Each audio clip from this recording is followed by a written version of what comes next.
Association ఏమో Visakhapatnam MP Lokesh తోడలుడు, ఇంకోడు MP Bharat. వీళ్ళే పాల్గొన్న సర్టిఫికెట్లు ఇస్తారు, వీళ్ళే ఉద్యోగాలు ఇస్తారు. నిజంగా ఖచ్చితంగా నిజమైన క్రీడాకారులకు జరిగిన అవమానం కాదా ఇదని అడుగుతా ఉన్నా. క్రీడాకారుల పేరుతో వీళ్ళు చేస్తా ఉన్నది స్కామ్ కాదా అని అడుగుతా ఉన్నా, మోసం కాదా అని అడుగుతా ఉన్నా.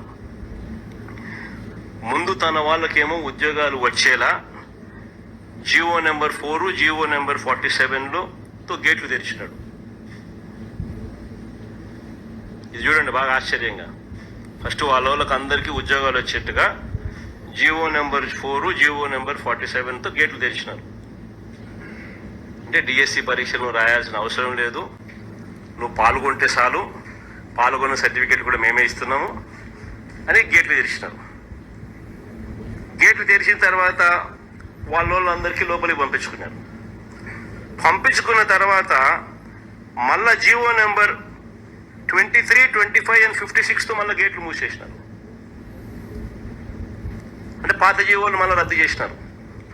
GO number 23 sports policy మార్చినారు.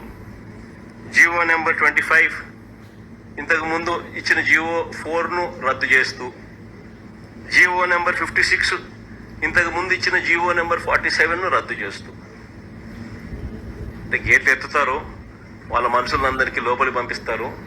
మళ్ళీ వీళ్ళే పని అయిపోయిన తర్వాత గేట్లు క్లోజ్, పాత జీవోలు రద్దు, కొత్త జీవోలు పిక్చర్లోకి. ఇది స్కామ్ కాకపోతే ఏంది స్వామి ఇది?